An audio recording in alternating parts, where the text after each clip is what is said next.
Admiral Kethver stood on the bridge of his flagship, the Eternal Dominion, watching the stars through the massive viewing screen. His four arms were crossed behind his back in the traditional pose of imperial authority. The bridge crew moved quietly around him, checking their instruments and waiting for orders. Today was supposed to be a simple patrol mission through the Outer Rim systems. Nothing important was supposed to happen. The Galactic Empire had ruled over 3,000 star systems for nearly 10,000 years. They had conquered countless worlds and brought hundreds of different alien species under their control. Some species joined willingly, seeking the protection and technology that came with Imperial membership. Others had to be convinced through shows of force. Most fell somewhere in between, accepting Imperial rule when they realized resistance was pointless. The Sol system was one of the boring ones. It contained a small yellow star with several planets, including one that supported a primitive species called humans. The humans had barely figured out how to leave their home planet. They had sent a few small ships to their nearest moon and built some basic space stations, but nothing impressive. The Empire classified them as a Level 2 civilization, which meant they were aware of space travel but posed no threat to anyone. Imperial policy for Level 2 civilizations was simple. Leave them alone unless they became a problem. The humans were not a problem. They did not have faster-than-light travel. They did not have energy weapons. They did not even have artificial gravity on their ships. The Empire had bigger concerns than watching primitive species play with rockets. That was why Admiral Kethver was surprised when his sensor officer suddenly straightened up at her station. Lieutenant Zareth was a young Vilathi officer with excellent reflexes and sharp instincts. She had been monitoring the long-range sensors during their approach to the Sol system, looking for anything unusual. Apparently, she had found something. "Admiral," Lieutenant Zareth said, her voice carefully controlled. "I am detecting an energy signature that does not match our records for this system." Admiral Kethver turned toward her station. His yellow eyes narrowed slightly. "Explain." "The signature is coming from behind the third planet's natural satellite," she continued. "The energy output is significant, sir. Much higher than anything a Level 2 civilization should be capable of producing." The Admiral walked over to her station and looked at the sensor display. The readout showed the Sol system in standard tactical format. The third planet, called Earth by its inhabitants, appeared as a blue-green dot near the center of the screen. Its single moon was a smaller gray dot nearby, but behind the moon there was something else, something that was generating enormous amounts of energy. "How long has this signature been present?" Admiral Kethver asked. "Unknown, sir. This is our first detailed scan of the system in over 200 years. The signature could have been there all along, hidden behind the moon's gravitational shadow." Admiral Kethver studied the display more carefully. The energy output was indeed impressive. It was not as powerful as an Imperial dreadnought, but it was far beyond what humans should be able to produce, according to the Empire's intelligence files. Humans still used chemical rockets and nuclear reactors. This energy signature suggested something much more advanced. "Could it be natural?" the Admiral asked. "Some kind of stellar phenomenon?" Lieutenant Zareth shook her head. "Negative, sir. The pattern is too regular. This is definitely artificial, and so there is something else. The signature appears to be moving slightly, as if the source is a mobile object rather than a fixed installation." The Admiral considered this information. The Empire had seen many strange things in its long history. Sometimes primitive species found ancient artifacts left behind by more advanced civilizations. Sometimes they got lucky and made scientific breakthroughs ahead of schedule, but this felt different. The energy signature was too sophisticated, too well hidden. "Order the fleet to maintain current distance," Admiral Kethver commanded. "Send out probe drones for a closer look. I want to know what we are dealing with before we proceed." The bridge crew immediately began implementing his orders. 3. Small probe drones launched from the Eternal Dominion and began moving toward the mysterious energy source. The drones were equipped with advanced sensors and stealth technology. They could get close to almost anything without being detected. As the probes approached Earth's moon, the sensor readings became even more puzzling. The energy source was definitely artificial, but it was using technology that the Empire did not recognize. The power output suggested some kind of massive spacecraft, but the design signatures were completely unknown. "Admiral," Lieutenant Zareth called out, her voice now showing clear excitement. "The probes are detecting a solid object. It appears to be a spacecraft of enormous size, much larger than any human vessel on record." "How large?" the Admiral asked. "Preliminary estimates suggest a length of over 15 kilometers, sir." "That would make it larger than most Imperial cruisers." Admiral Kethver felt a chill run down his spine. 15 kilometers was indeed impressive. The Empire's largest ships were typically around 20 kilometers long, and those were rare dreadnoughts reserved for major military operations. The idea that primitive humans had somehow built something of comparable size was disturbing. "What about weapon signatures?" he asked. "That is the strange part, sir. The probes are not detecting any conventional weapons. No energy cannons, no missile tubes, no kinetic bombardment systems. But there are massive energy conduits running throughout the vessel, and some kind of field generators that we cannot identify." The Admiral studied the tactical display as more information came in from the probes. The mysterious ship was sleek and angular, with smooth curves that suggested advanced materials science. Its hull appeared to be made from some kind of dark metal that absorbed most sensor beams. Even the Empire's best scanning technology was having trouble penetrating its surface. "Sir," Lieutenant Zareth continued, "there is something else. The ship appears to be completely powered down except for minimal life support and stealth systems. It is as if it is hiding, waiting for something." "Admiral." Kethver made a decision. This discovery was too important to handle with a simple patrol fleet. Whatever the humans had built or found, it represented a significant change in the balance of power in this region of space.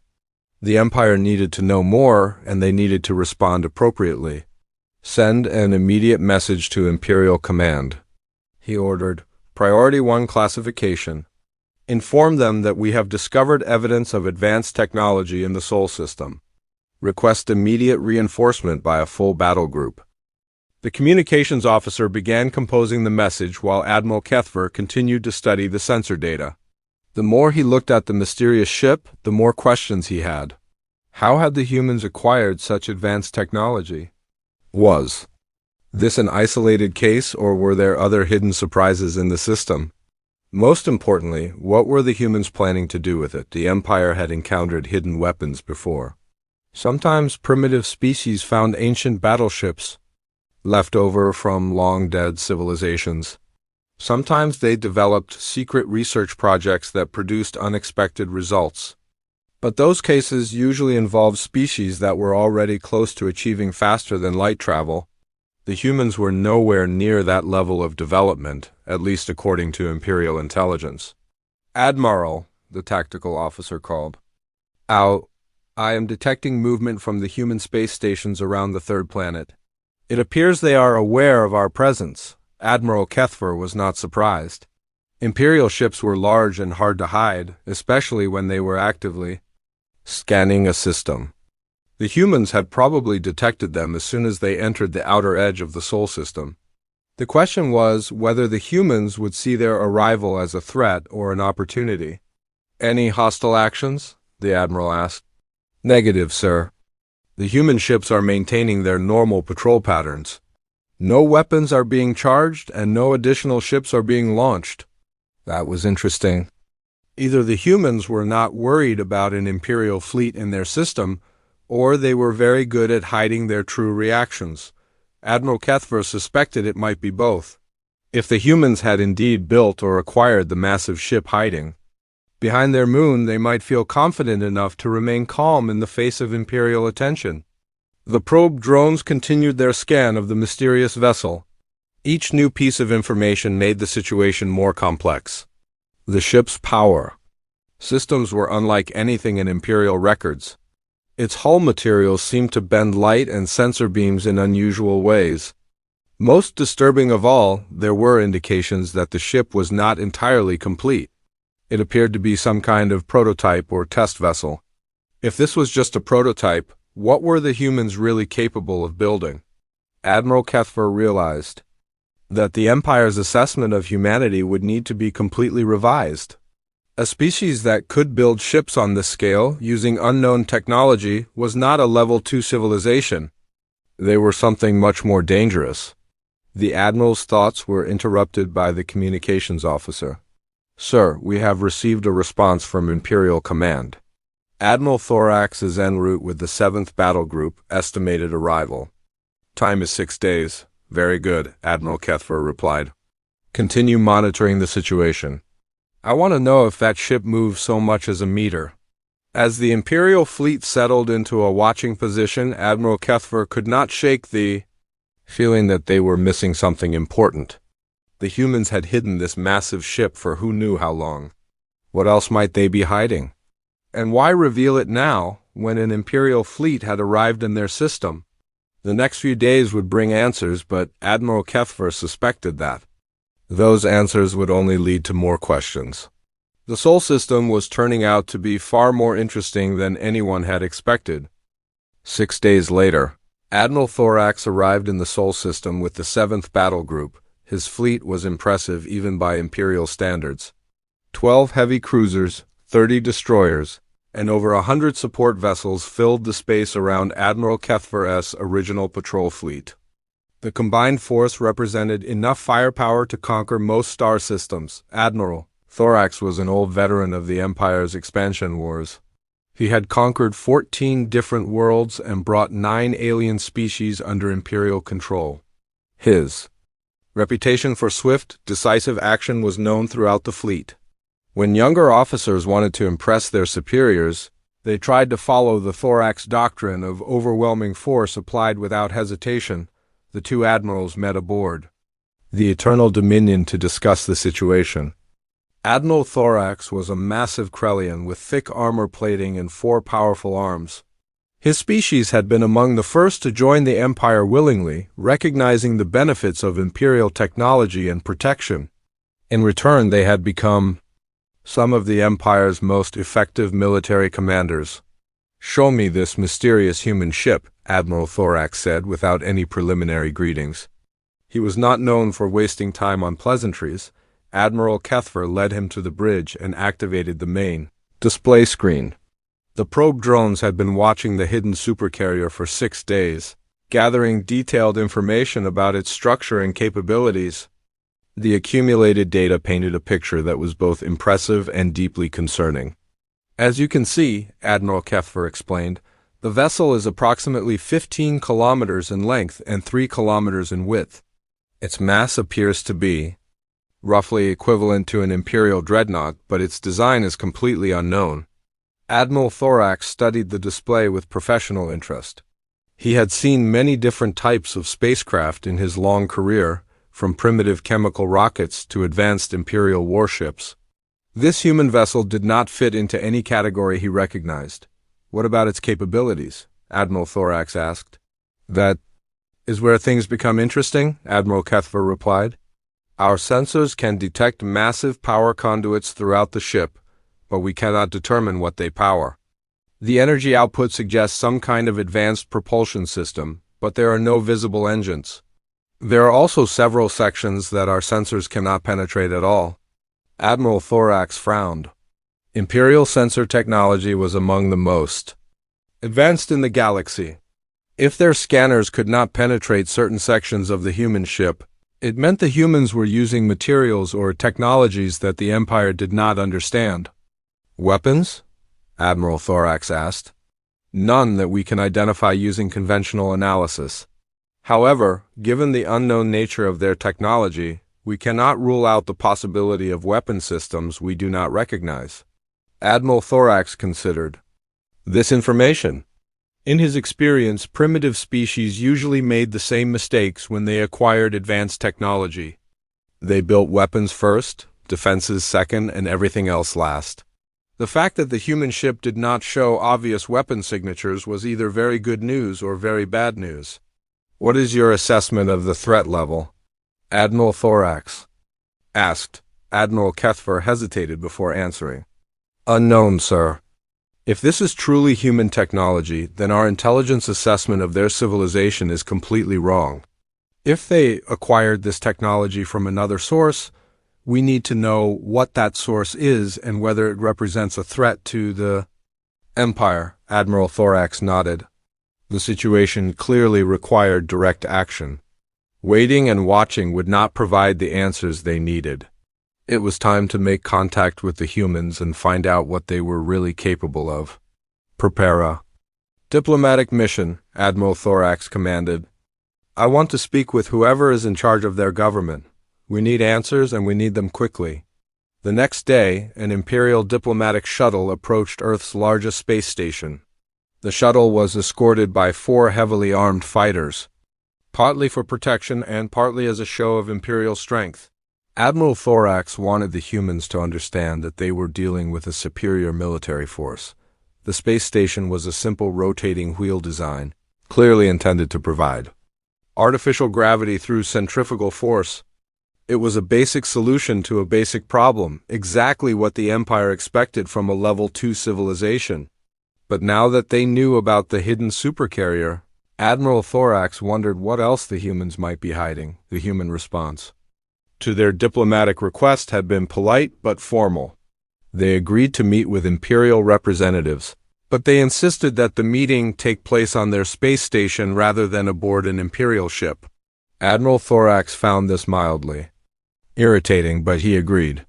Showing flexibility could help build trust, and trust might lead to honest answers. The Imperial delegation consisted of Admiral Thorax himself, 2 junior officers, and a diplomatic translator. They were met at the station's docking bay by a small group of humans led by a woman wearing what appeared to be a military uniform. She was tall and lean, with short gray hair and sharp blue eyes that seemed to take in every detail of their appearance. Welcome to Alpha Station, the woman said in accented but clear Imperial standard. I am Admiral Sarah Chen of the Earth Defense Force. Thank you for accepting our invitation to meet here. Admiral Thorax was immediately impressed by several things. First, the humans had learned Imperial Standard, which suggested they had been monitoring Imperial communications for some time. Second, their leader was a military officer rather than a civilian politician, which suggested they took the Imperial presence seriously. Third, she had called it an invitation rather than a demand, which showed diplomatic skill. I am Admiral Thorax of the Imperial 7th Battle Group, he replied formally. We are here to discuss recent discoveries in your system that require clarification. Admiral Chain smiled politely. Of course, please follow me. We have prepared a conference room where we can speak privately. The conference room was simple but functional, with a large table and comfortable chairs that had been adjusted to accommodate the Admiral's different body types. Admiral Chun gestured for the Imperial delegation to sit, then took her own seat across from them. I assume you want to ask about our research vessel, Admiral Chun said without waiting for Admiral Thorax to begin. Her directness caught him off. Guard? Research vessel? Admiral Thorax asked. The ship behind our moon, Admiral Chun explained calmly. I imagine your sensors detected it as soon as you entered the system. We have been monitoring your probe drones for the past week. Admiral Thorax exchanged glances with his officers. The humans had been watching them watch the hidden ship. This suggested either very good sensor technology or very good intelligence gathering capabilities, possibly both. Yes, Admiral Thorax said. We detected a large vessel of unknown design hiding behind your moon. We would like an explanation. Admiral Hyun leaned back in her chair, looking completely relaxed. That old thing. It is just one of our research vessels. We use it to test new technologies and conduct deep space experiments. Nothing particularly exciting, I am afraid. Admiral Thorax stared at her. Just one of their research vessels? The ship they had detected was larger than most Imperial cruisers. If the humans considered it nothing particularly exciting, what did their actual warships look like? This research vessel, Admiral Thorax said carefully, is quite large for a species that has only recently achieved basic spaceflight. Admiral Chun smiled again. Oh, we have been working on space technology for much longer than most people realize. Humans are very good at solving problems when we put our minds to it. Sometimes we surprise even ourselves with what we can accomplish. There was something in her tone that made Admiral Thorax uncomfortable. She was not acting like a representative of a primitive species facing a superior military force. She was acting like someone who held cards that she had not yet revealed. Perhaps. You could give us a tour of this research vessel, Admiral Thorax suggested. The Empire is always interested in learning about new technologies. Admiral Chun considered this request for a moment. I am afraid that would not be possible. The research vessel is currently undergoing some very delicate experiments that could be disrupted by outside interference. However, I would be happy to show you some of our other facilities. Other facilities? Admiral Thorax asked. Certainly, Admiral Chun replied. If you are interested in human technology, I could provide you with coordinates to our main shipyard. It would give you a much better idea of what we are capable of producing. Admiral Thorax felt a chill run down his spine. Main shipyard? If the massive ship behind the moon was just a research vessel, what would they find at humanity's main production facility? That would be very educational, Admiral Thorax said, trying to keep his voice neutral. Admiral Chun reached into a pocket and pulled out a small datapad. She entered some information and then handed it to one of Admiral Thorax's officers. These coordinates will take you to our primary construction facility. It is located in the outer region of our system, where we have more space to work on larger projects. Admiral Thorax looked at the coordinates. They pointed to a location in what Imperial charts showed as empty space beyond the system's outermost planets. If the humans had built a shipyard there, it would explain why Imperial intelligence had never detected it. This is very generous of you, Admiral Thorax said. As a gesture of goodwill, perhaps we could arrange for some of our technical officers to visit your facility. Of course, Admiral Chun replied immediately. We believe that cooperation between our species could be very beneficial for everyone involved. However, I should mention that our shipyard is quite busy at the moment. We have several large projects under construction that are nearing completion.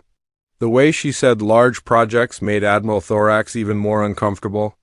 Everything about this conversation suggested that the humans were far more advanced than they appeared. But if that was true, why had they hidden their capabilities for so long? Admiral Chun, Admiral Thorax said, I hope you will forgive my directness, but your species has been classified as Level 2 by Imperial intelligence. The technologies you describe suggest a much higher level of development. Admiral Chun's smile became slightly warmer. Classifications can be misleading, Admiral Thorax. Sometimes it is better to let people make their own assumptions rather than correcting them unnecessarily.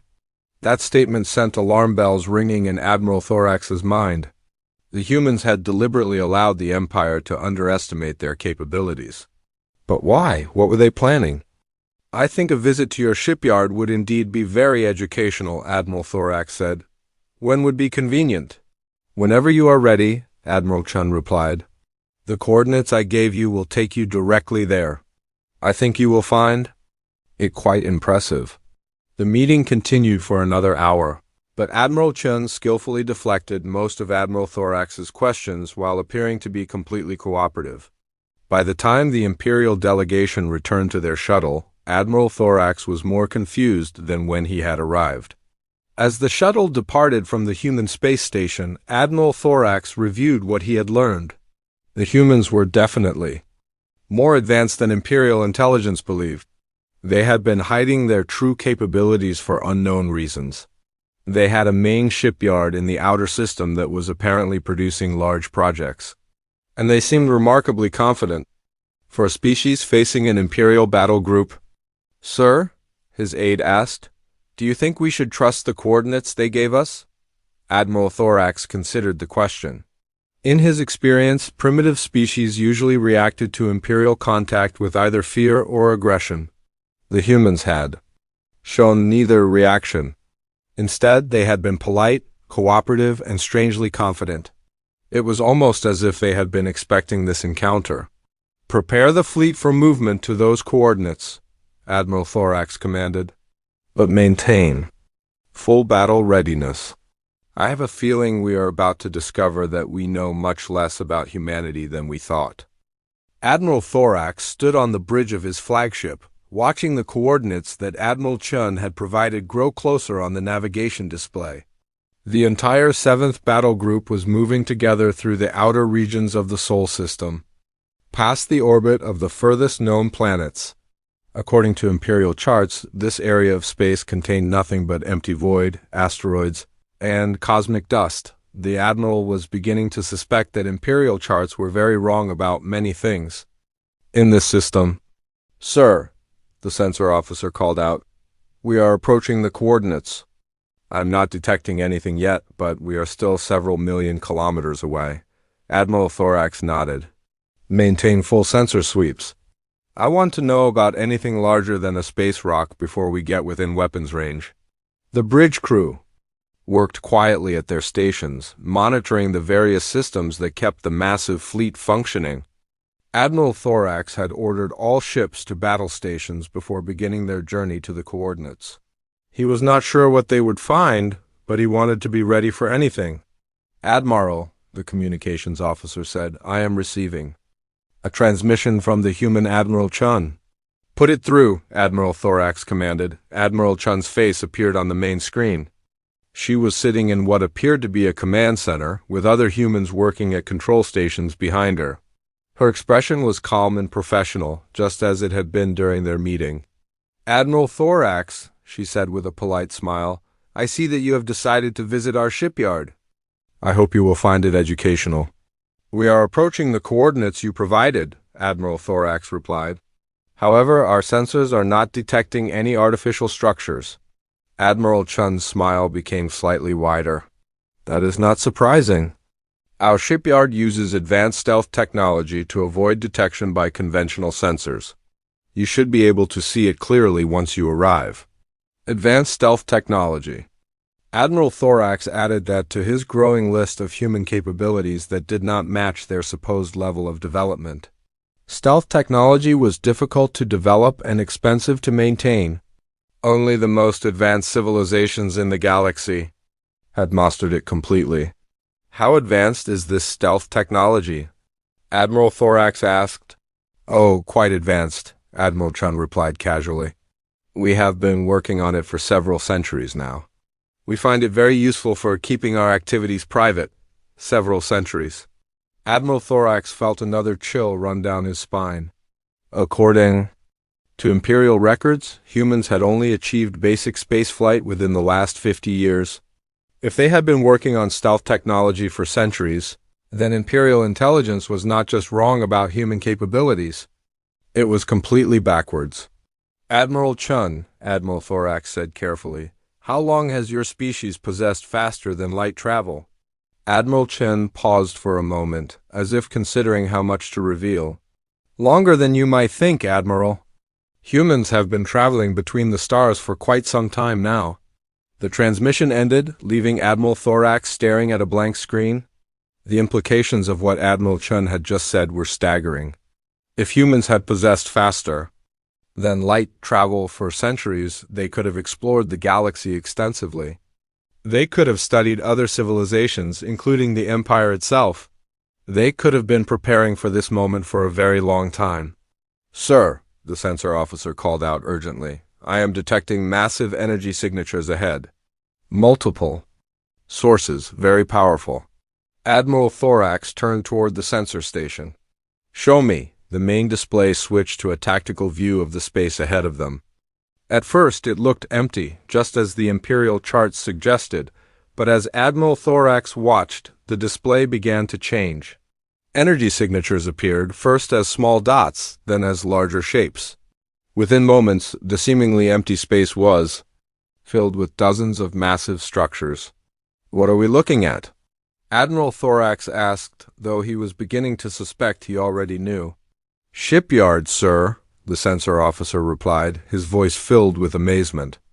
Multiple shipyards, each one larger than anything in Imperial space. And sir, there are ships under construction? Lots of ships? The display continued to resolve as their sensors gathered more information. What Admiral Thorax saw made his blood run cold. The humans had not built one shipyard in the outer system. They had built an entire industrial complex that dwarfed anything the Empire had ever constructed. Dozens of massive construction platforms floated in organized formations, each one surrounded by partially completed spacecraft.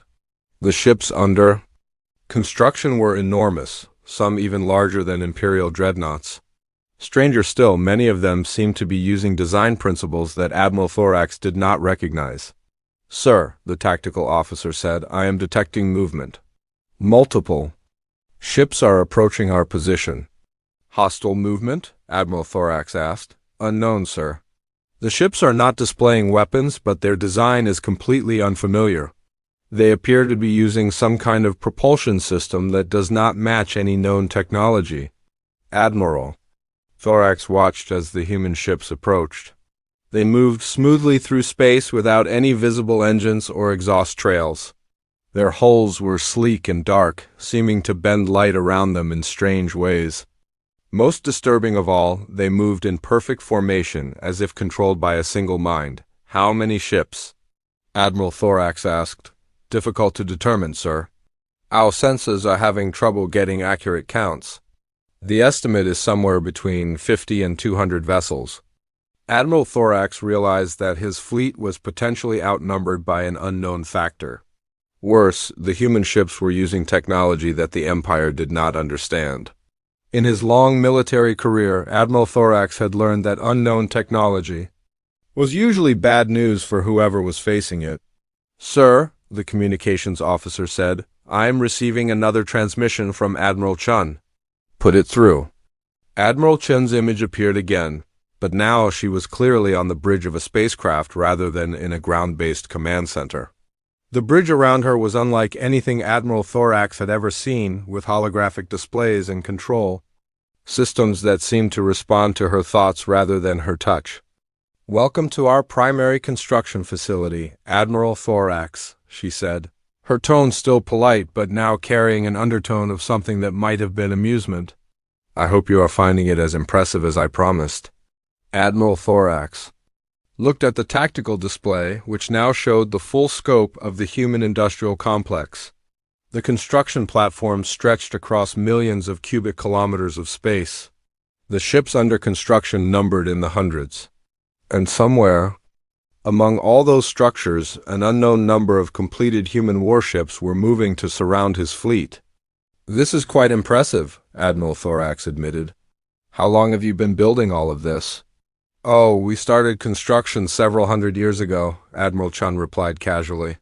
Humans are very good at long-term planning when we need. We prefer to be prepared for any situation that might arise. Admiral Thorax felt the pieces of a very large puzzle beginning to fall into place.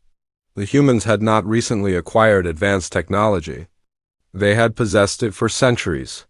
They had not been hiding from the galaxy by accident. They had been deliberately concealing their true capabilities while they prepared for something.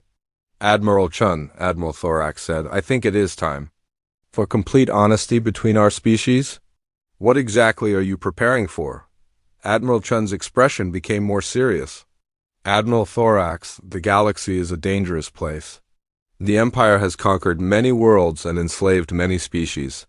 Some civilizations prefer to be ready to defend themselves rather than hope for the mercy of conquerors. The words hit Admiral Thorax like a physical blow. The humans were not just more advanced than the Empire had believed. They were actively preparing to resist Imperial expansion. Worse, they had been preparing for centuries, which meant they knew exactly what they were doing. You view the Empire as a threat, Admiral Thorax stated. The Empire has made itself a threat to any species that values independence, Admiral Chun replied. We have watched you conquer world after world for over 1,000 years. We decided long ago that we would not allow Earth to become another Imperial colony. Admiral Thorax looked around his bridge, seeing the worry on his officers' faces. They were beginning to understand what he had already realized. The Imperial fleet was not in a position to threaten humanity. Humanity was in a position to threaten them. "Sir," the sensor officer called out, "the human ships have completely surrounded our formation. One count at least 150 vessels, possibly more. They are maintaining a respectful distance, but they could close to weapons range." Very quickly, Admiral Thorax turned back to the communications screen. Admiral Chin was watching him with an expression of calm patience, as if she was waiting for him to reach an obvious conclusion. "What do you want from us?" Admiral Thorax asked. "Nothing complicated," Admiral Chun replied. "We want the Empire to understand that humanity is not a primitive species that can be conquered or bullied. We want you to take that message back to your superiors. And we want to demonstrate that we are serious about defending ourselves and any other species that asks for our help." As if responding to some unspoken signal, the space around the Imperial fleet began to change. More human ships appeared, materializing out of what had seemed like empty space. These were not the sleek vessels that had first approached them. These were massive warships, bristling with weapons and energy systems that made Imperial dreadnoughts look like children's toys. "How many ships do you have?" Admiral Thorax asked, though he was not sure he wanted to know the answer.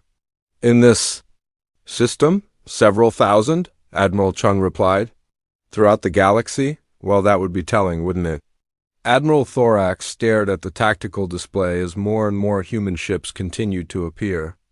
Each one was larger and more advanced than anything in the Imperial fleet. Each one represented technology that the Empire did not understand and could not match.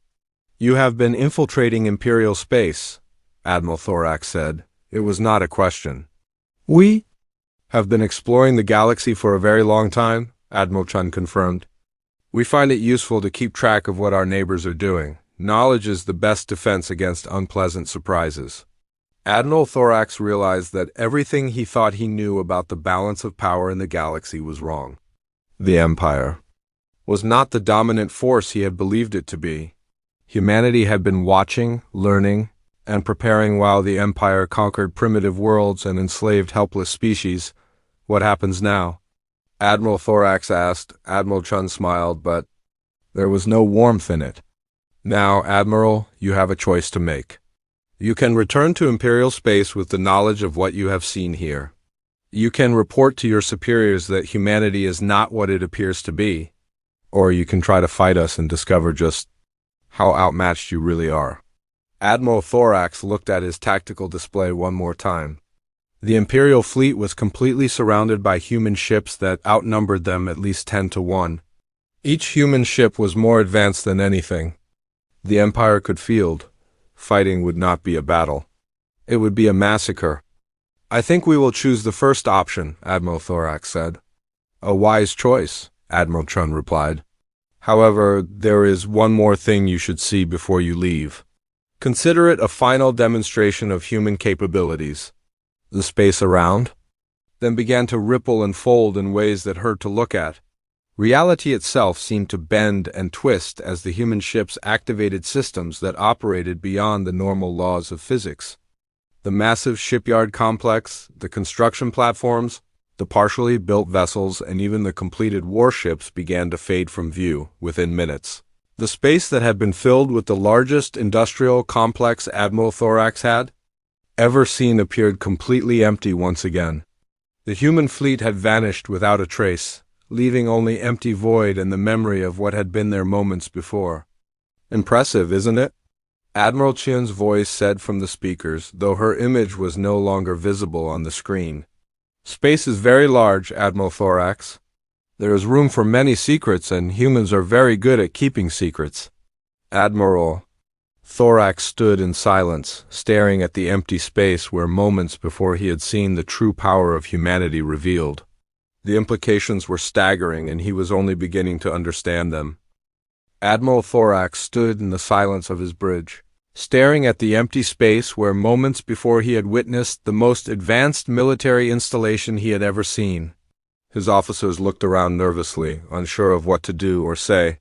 The Tactical displays showed nothing but empty void, as if the massive human shipyard had never existed at all. "Sir," the communications officer said quietly, "Admiral Chun is requesting permission to beam aboard our ship." Admiral Thorax almost laughed at the absurdity of it. Here he was, commanding one of the most powerful fleets in the Imperial Navy, and he was being asked for permission by a representative of a species he had thought was primitive just days ago.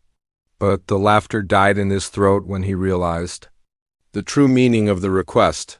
"Beam aboard?" Admiral Thorax asked. "They have teleportation technology?" "It appears so, sir," the communications officer replied. "She says she would like to have a private conversation with you before you return to Imperial space." Admiral Thorax considered his options. He could refuse the request, but that might be seen as hostile by a species that had just demonstrated the ability to make his entire fleet disappear.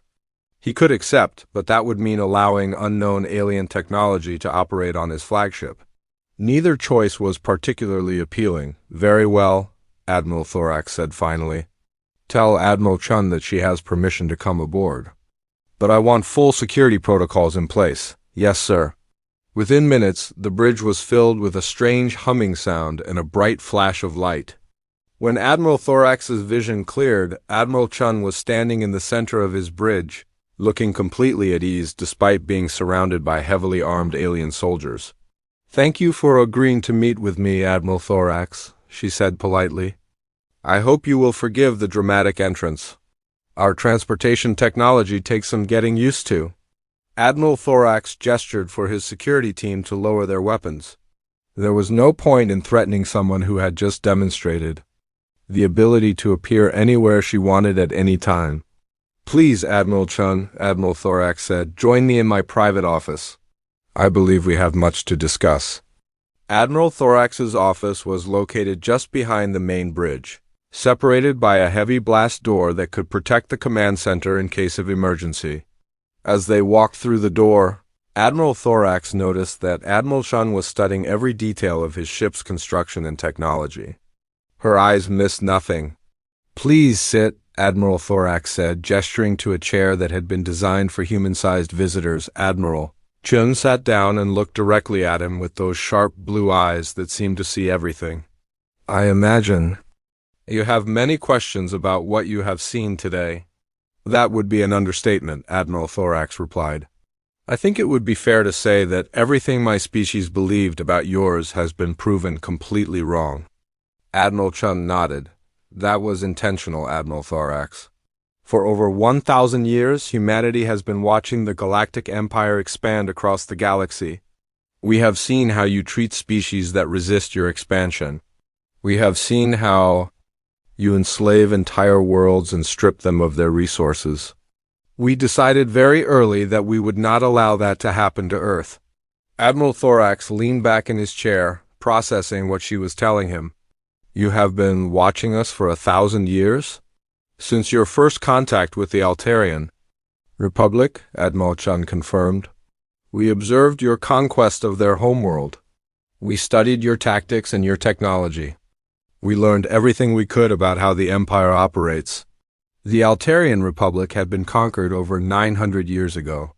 If the humans had been watching since then, they had observed the Empire's expansion from its very beginning. They had seen every conquest, every enslavement, every world that had fallen under Imperial control." "How?" Admiral Thorax asked. "How did you observe us without being detected?" Admiral Chun smiled. "Humans are very good at being invisible when we want to be. We developed stealth technology centuries before we made official contact with any galactic civilization. We sent scout ships throughout Imperial space, gathering information and preparing for the day when the Empire would finally notice Earth." Admiral Thorax felt a chill as the implications sank in. "Your scout ships are still out there?" "Oh yes," Admiral Chun said casually. "We have observers in every major Imperial system. We monitor your military movements, your political decisions, your technological developments. We probably know more about the Empire than most Imperial citizens do." This was worse than Admiral Thorax had imagined. The humans had not just been preparing to defend Earth, They had been conducting a massive intelligence operation throughout Imperial space for centuries. They knew everything about the Empire's strengths and weaknesses. "What else have you been doing while you watched us?" Admiral Thorax asked, though he was not sure he wanted to know the answer. Admiral Chun's expression became more serious. "We have been making friends, Admiral Thorax. The Empire has conquered many worlds, but not all of them are happy about it. Some species would prefer to be free. Some would like help in achieving that freedom." Admiral Thorax felt his blood run cold. "You have been contacting conquered species." "We have been offering assistance to species that ask for it, Admiral." Chun corrected. "The galaxy is a big place, Admiral. There is room for many different forms of government. Not everyone wants to live under Imperial rule." The implications were staggering. If the humans had been secretly supporting resistance movements throughout Imperial space, they could destabilize the entire Empire. Worse, if they had been sharing their advanced technology with rebel groups, the Empire could be facing uprisings. "On hundreds of worlds, how many species have you contacted?" Admiral Thorax asked. "That would be telling," Admiral Chun replied with a slight smile. "Let us just say that humanity believes in the right of all intelligent species to determine their own destiny. We are willing to help those who share that belief." Admiral Thorax realized that he was not just learning about human capabilities. He was learning about a vast conspiracy that threatened the very foundation of the Empire. The humans had been playing a game that was far more complex and dangerous than simple military preparation. "The supercarrier behind your moon," Admiral Thorax said suddenly. "It is not a research vessel." "Actually, it is," Admiral Chun replied. "We use it to test new technologies before we deploy them on our main fleet. The ship you detected is quite old by our standards. We built it over 300 years ago as a prototype." 300 years. Admiral Thorax tried to imagine what human technology must look like now if the massive ship they had detected was an obsolete prototype. "What are your newest ships capable of?" Admiral Thorax asked. Admiral Chun considered the question for a moment. "Our newest vessels operate partially outside normal space-time. They can travel anywhere in the galaxy almost instantaneously. They are powered by controlled singularities and armed with weapons that manipulate fundamental forces. They are also completely invisible to any known form of sensor technology." Admiral Thorax stared at her. Weapons that manipulated fundamental forces. Ships that operated outside normal space-time. The humans were not just more advanced than the Empire. They were operating on a completely different level of technological development. "Why are you telling me this?" Admiral Thorax asked. "Why? Reveal your capabilities now?" Admiral Chun's expression became very serious. "Because the Empire has reached a crossroads, Admiral Thorax. You can continue trying to expand through conquest and enslavement, or you can learn to coexist peacefully with other species. The choice is yours, but you should understand the consequences of that choice." "You are threatening the Empire." "I am informing the Empire," Admiral Chun corrected. "Humanity has spent centuries preparing for this moment. We have the technology to defend ourselves and our allies. We have intelligence networks throughout Imperial space. We have the support of many species that are tired of Imperial oppression. What we do with all of these advantages depends on what the Empire chooses to do next." Admiral Thorax realized that this was not just a diplomatic meeting. This was an ultimatum delivered by a species that had the power to back up their demands. The Empire could choose to change its ways, or it could face opposition from an enemy that had been preparing for this conflict for 1,000 years. "What exactly do you want the Empire to do?" Admiral Thorax asked. "We want you to stop expanding through conquest," Admiral Chun said simply. "We want you to grant independence to any species that requests it. We want you to treat other civilizations as equals rather than subjects. In short, we want the Empire to become a force for cooperation rather than domination." Admiral Thorax almost laughed. What she was describing would mean the end of the Empire as it had existed for 10,000 years. The Imperial government would Never agree to such demands, and if the Empire refuses? Admiral Thorax asked. Admiral Chun's expression did not change, but her tone became colder.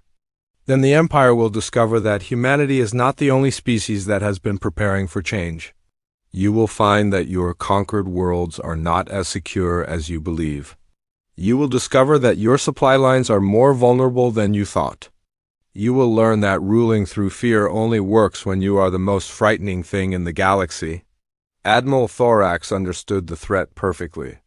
The humans were not just offering to defend Earth, they were threatening to support rebellion throughout the Empire.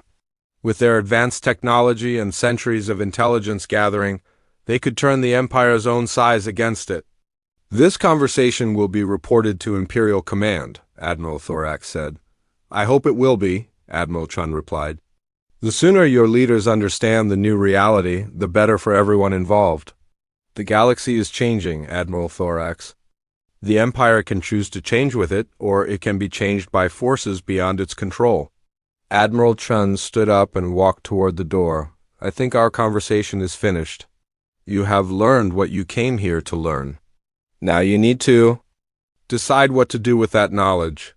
How do I know you are not bluffing? Admiral Thorax asked. How do I know you really have the capabilities you claim? Admiral Chun paused at the door and turned back to him. You don't, Admiral, but ask yourself this question. If we were bluffing, would we have revealed ourselves now? If we were weak, would we have shown you our shipyard? If we were unprepared, would we have surrounded your fleet with superior forces? Admiral Thorax had no answer for that. Everything the humans had done suggested that they were completely confident in their abilities.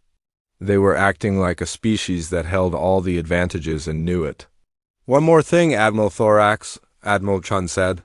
The ship you detected behind our moon was never hiding from you. We wanted you to find it. We wanted you to investigate.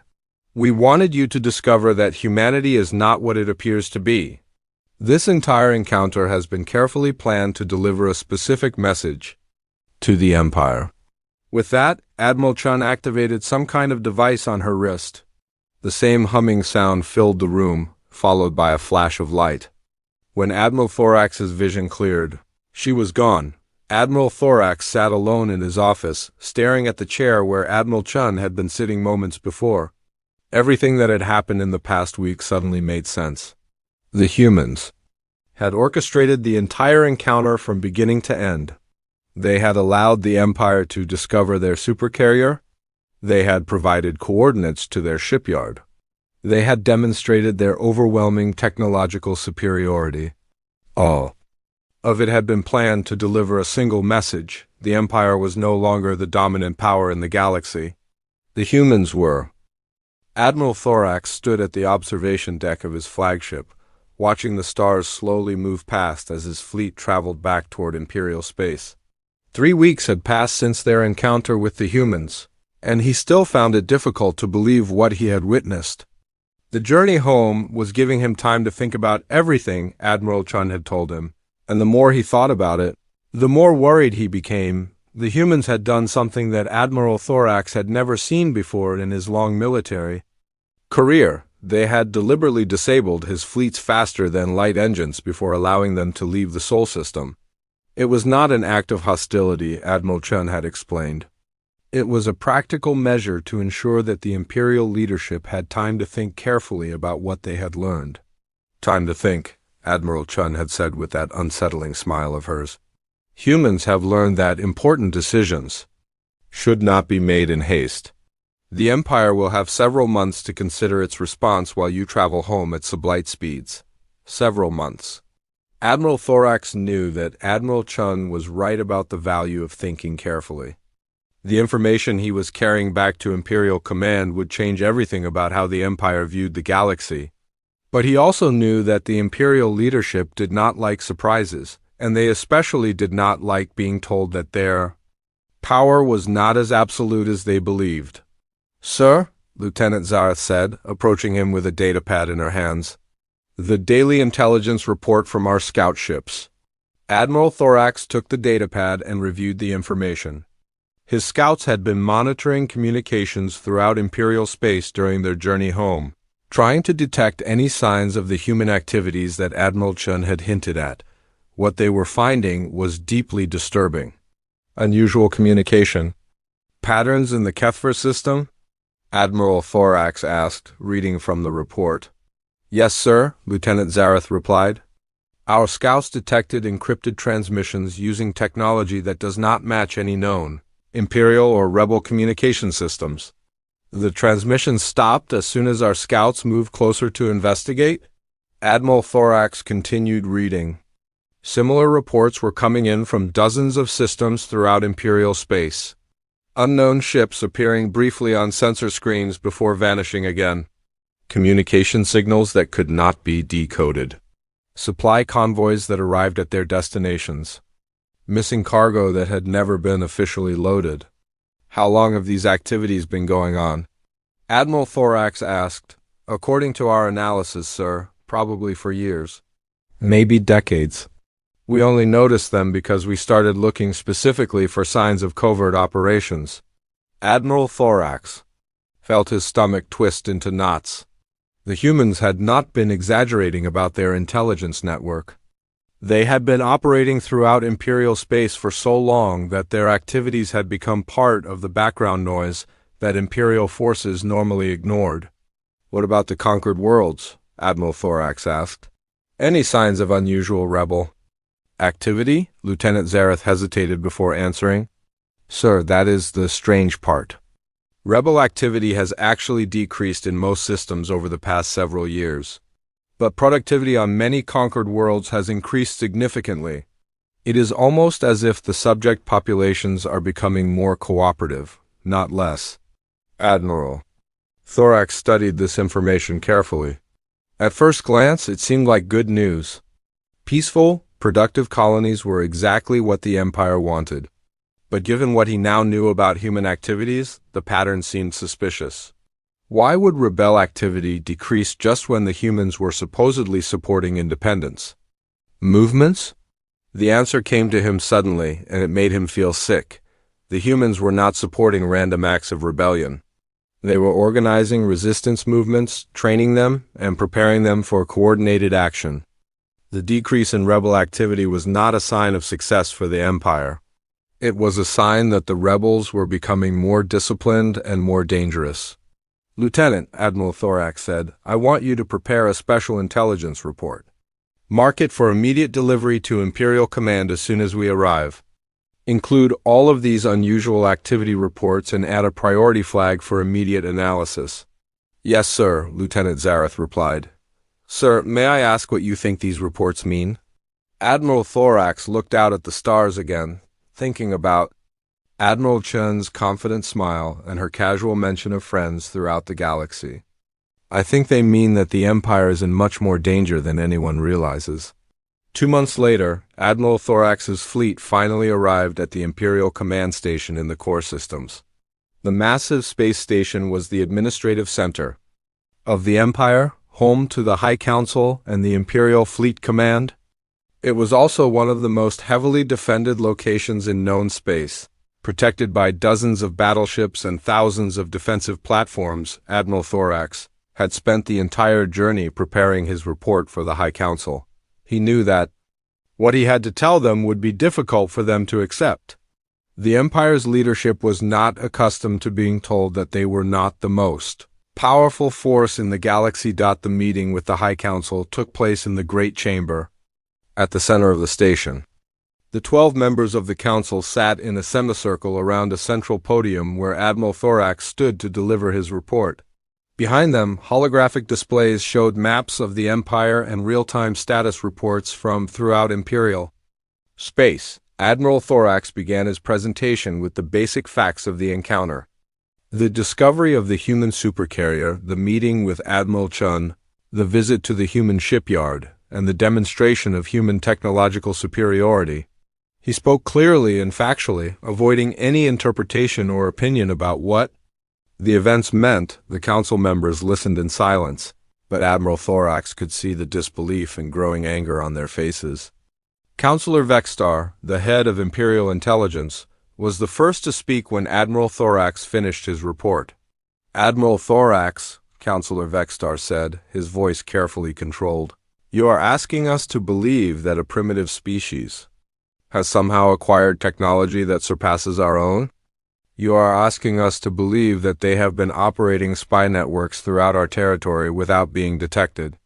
You are asking us to believe that they pose a serious threat to the Empire."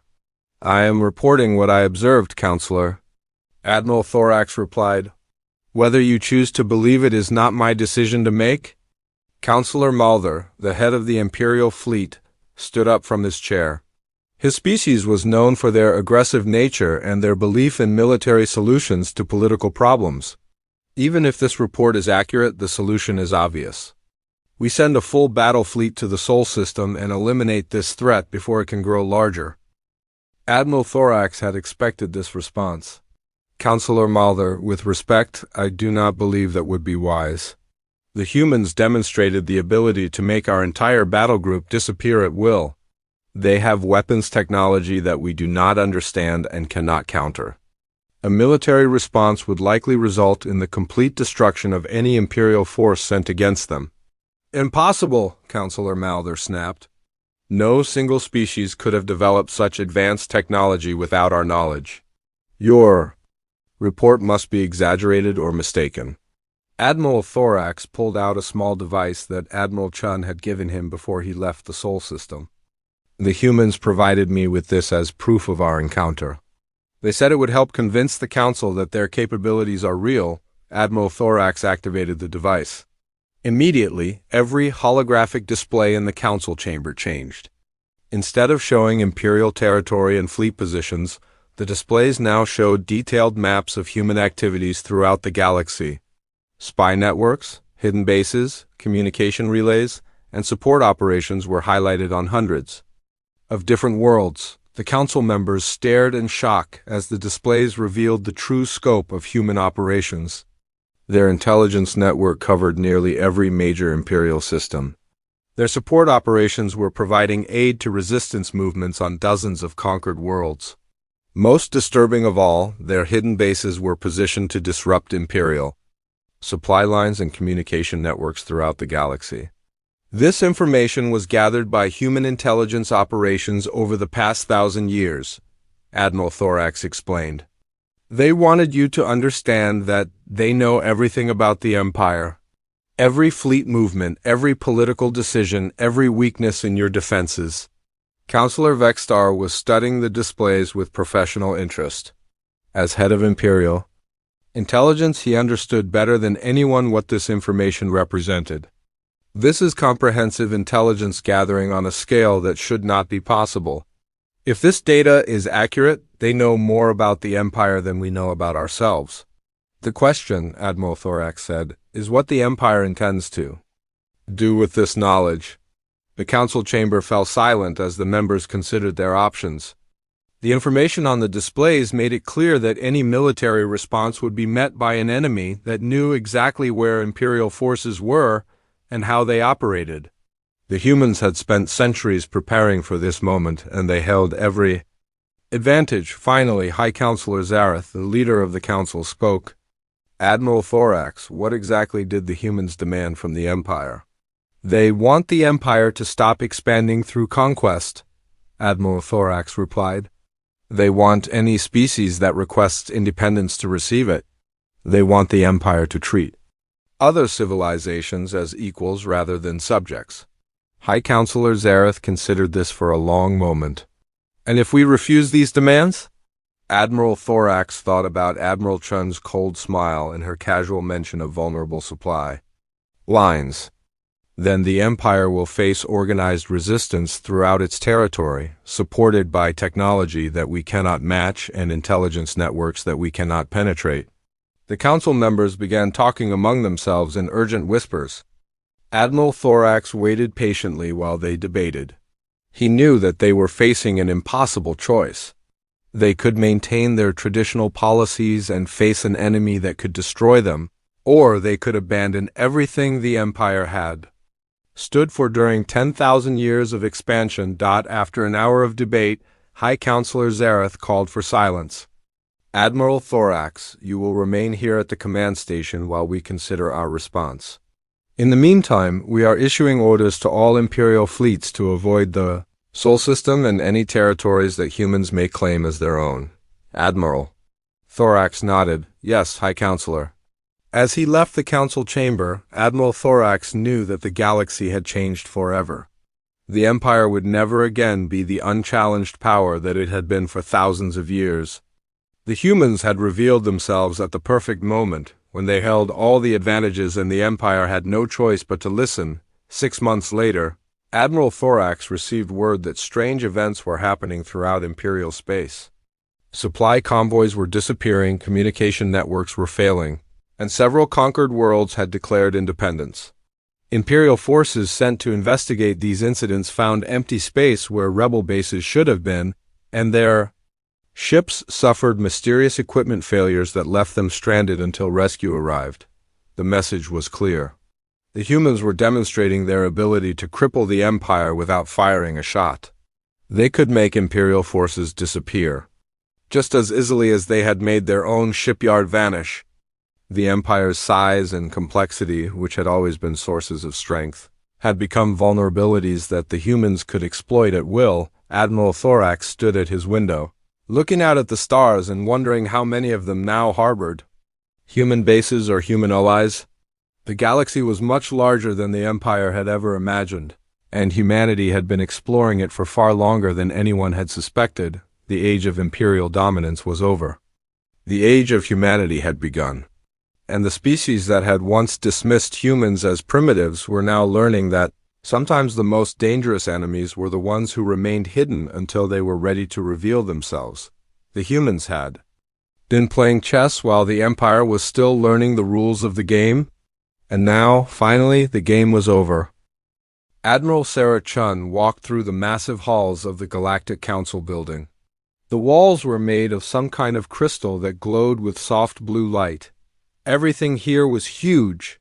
The ceilings were so high she could barely see them. The doors were 3 times taller than any human needed. This place was built for aliens, not for people like her. She had been waiting for this day for 20 years.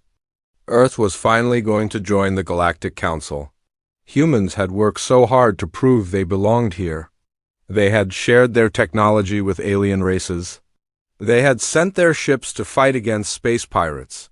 They had shown everyone that humans could be peaceful and helpful. Sarah remembered when the first alien ship had arrived at Earth 40 years ago. The whole world had been scared and excited at the same time. The aliens called themselves the Altarians. They looked like tall, thin humans but had 3 eyes instead of 2. The third eye was right in the middle of their forehead. They said they came in peace and wanted to be friends. After the Altarians came the Xanthari. These aliens were even stranger. They had blue skin that could glow in the dark when they were upset or excited. They had 4 arms and spoke in a musical voice that sounded like singing. Then came the Vorthak, who looked like giant insects but were actually very smart and kind. One by one, 12 different alien races had made contact with Earth. All of them were part of something called the Galactic Council. This was like a government for the whole galaxy. The Council made rules about trade between planets. They stopped wars between different alien races. They decided which planets could be colonized and which ones had to be left alone. It was the most important organization in the galaxy. For 40 years, humans had been trying to join this council. At first, the aliens said humans were too young and not ready. They said humans needed to prove they could be trusted. So Earth did everything the aliens asked. When space pirates called the Vorthan raiders attacked alien cargo ships, Earth sent warships to help fight them. Human soldiers died protecting alien traders they had never met. When the Xanthari home planet was hit by a terrible disease, Earth sent doctors and medicine to help save millions of alien lives. When the Altarians needed a new type of metal for their technology, Earth shared the location of asteroid mines that were worth billions of dollars. Every time, the aliens said thank you and promised to remember Earth's kindness.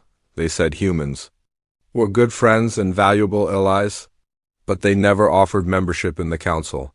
There was always another test. Another way humans had to prove themselves. Sarah had been part of these efforts since she was a young officer. She had commanded ships in battles against the Vorthan raiders. She had personally delivered medical supplies to dying alien worlds. She had negotiated trade deals that made Earth wealthy but gave the aliens even better deals. She believed that, if humans just kept being helpful and patient, they would eventually be accepted.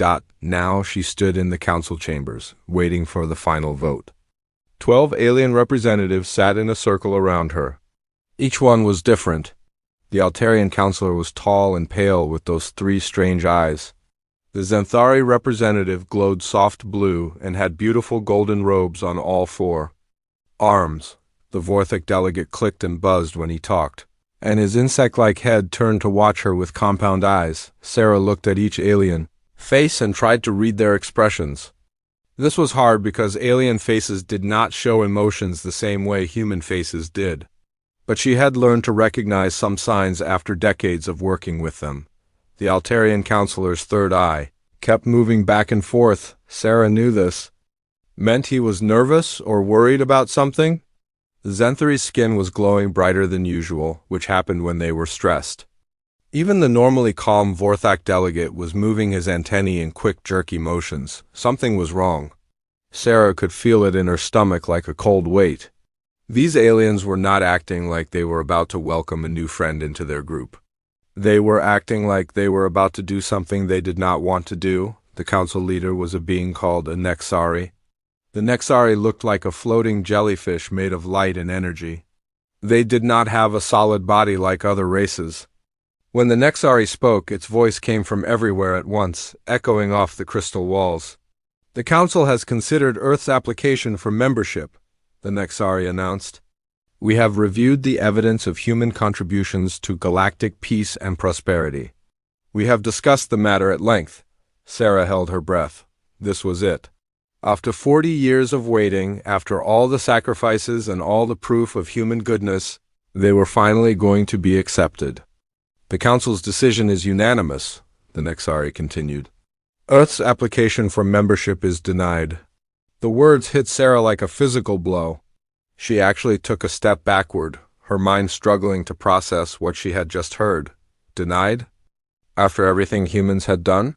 After all the lives lost helping these aliens? After 4 decades of proving human worth? The Council finds that humanity possesses aggressive tendencies that make them unsuitable for membership. The Nexari explained. Human behavior patterns suggest an unpredictable and potentially dangerous nature. The Council cannot risk the stability of galactic civilization by admitting such a volatile species. Sarah found her voice. Aggressive tendencies? We have been nothing but helpful for 40 years. We have never attacked another species. We have only defended others when they asked for help. The Altarian counselor's 3 eyes all focused on her. It is precisely this capacity for violence that concerns us, he said in his high, musical voice. Humans are too effective at warfare, too willing to use force to solve problems, too dangerous to be trusted with the power that comes with council membership. The Xanthari representative's skin glowed brighter. The decision is final, she sang. Earth will remain under council oversight as a restricted species. Human expansion beyond your current colonies is forbidden. Human military forces will be limited to system defense only. Human technology sharing will be monitored and controlled. Sarah stared at them in disbelief. This was not just a rejection. This was a prison sentence. They were turning Earth into a cage and humans into pets. You cannot do this, Sarah said, her voice getting louder. We are a free species, we have rights. We have proven our worth 1,000 times over. The Vorthak delegate clicked his mandibles together in what Sarah recognized as laughter. Rights are granted by the Council to Council members, he buzzed. Non-members have only the privileges the Council chooses to give them. This is galactic law. The meeting ended quickly after that. Sarah was escorted out of the chamber by alien guards who were polite but firm. She was told her ship could leave Zarian Prime immediately. There would be no appeal process. The decision was final and permanent. As Sarah walked back to her ship, She noticed things she had missed before. The alien guards were not just being polite. They were making sure she actually left. The other aliens in the corridors avoided looking at her. The few who did make eye contact seemed relieved rather than sorry. When she reached her ship, Sarah found her communications officer, Lieutenant Torres, waiting with a worried expression. "Admiral, we have been receiving some strange signals," Torres reported. "Coded transmissions on frequencies that are supposed to be restricted to Council use only." "What kind of transmissions?" Sarah asked. "I am not sure, ma'am. They are encrypted, but the traffic patterns suggest coordination between multiple fleets." "It looks like military communications." Sarah felt that cold weight in her stomach grow heavier. "How many fleets?" "At least 12, ma'am. One from each council member species, and they are all moving toward human space." Before Sarah could respond, her personal communication device chimed with an incoming message. The sender was listed as Dr. Kethver, an Altarian scientist who had worked with human researchers for 15 years. Sarah knew him well. He was one of the few aliens who seemed to genuinely like humans. The message was short and used simple code words that Sarah and Kethver had developed during their scientific collaborations. When decoded, it read, "The Council fears not your aggression, but your potential. They have voted to contain the human. Threat permanently, military action authorized. Evacuation protocols activated for all non-essential personnel." "This is not a drill, run." Sarah stared at the message for a long moment, her mind racing. Then she looked up at Lieutenant Torres. "Get us out of here, maximum speed. Send a priority message to Earth Command. Tell them we are coming home and we are bringing bad news." As the human ship accelerated away from Zarian Prime, Sarah watched the planet shrink behind them. She thought about all the years she had spent believing that aliens were humanity's friends. All the time she had argued that cooperation was better than conflict. All the humans who had died fighting to protect alien lives. It had all been a lie. The aliens had never intended to accept humans as equals. They had been studying humanity, learning about human strengths and weaknesses, gathering intelligence for this moment. The friendship had been fake. The gratitude had been an act. Even the wars against the Vorthan raiders had probably been staged to test human military capabilities. Sarah's ship was fast, but not fast enough to outrun the truth. By the time they reached the edge of the Zarian system, the alien fleets were already moving. 12 different armadas, representing the combined military might of the Galactic Council, were heading toward human space. The betrayal was complete. The trap was closing, and Earth had no idea what was coming. As stars streaked past the view screen, Sarah began composing the most important message of her life. She had to warn Earth that their 40-year dream of galactic friendship was about to become humanity's worst nightmare. The aliens had not rejected human membership in the Council. They had declared war on the human species itself. The only question now was whether humanity would have enough time to prepare for what was coming. Sarah looked at the navigation display. Showing their course back to Earth, at maximum speed, it would take them 6 days to get home. The alien fleets were larger and probably faster. They might arrive first. For the first time in her career, Admiral Sarah Chen found herself hoping that everything she had learned about alien intentions was wrong, but deep in her heart she knew it was not.